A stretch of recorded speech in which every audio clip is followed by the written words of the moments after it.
Up tonight, a homeless family is asking Target 8 why a local housing agency didn't say anything when it gave them emergency shelter at a Wyoming motel where dozens of sex offenders are staying. We first raised questions about the hotel in 2009, and tonight Henry Erb is getting some answers. Yeah, this time we started asking questions when a homeless mother of 4 called us with a complaint.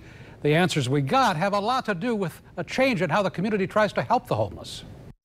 When they placed you here at the Grand Rapids Inn, did you know that there were 36 sex offenders staying here? No, I did not. They didn't tell you that? No, they didn't. And Adrana Hawkins didn't want us to show her face, but she wanted to talk about her situation.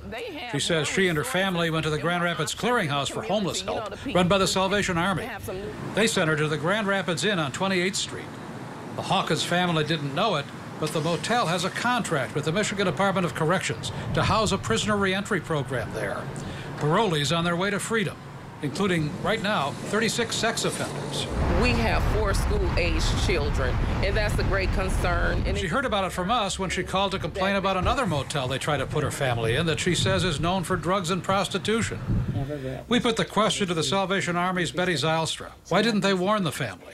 I no more have an interest in labeling them as sex abuse offenders than I do people who are homeless. The point is, everybody is on the road to recovery. Zylstra says the Grand Rapids Inn is the last place they want to put people. Says Hawkins' family is the only one placed there since last October. In fact, she says they now use motels as emergency shelters only as a last resort. Only 46 motel placements last year.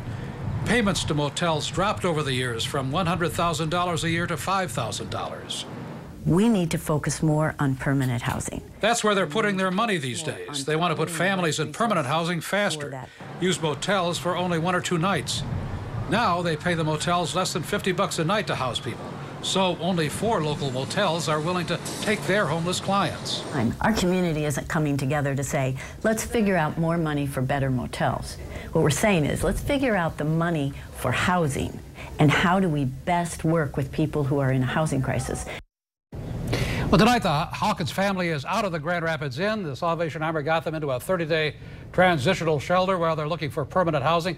Nothing happened while they were at the motel. Adrana Hawkins says she felt safe because her husband was there to protect the family, but she still would have liked to have known who she was sharing the space with. Absolutely. In advance. Is there any supervision out at that hotel by anyone from the Department of Corrections? Well, all of these folks who are out there are parolees, and so they're always checking in with parole officers, so there is that level of supervision. Okay.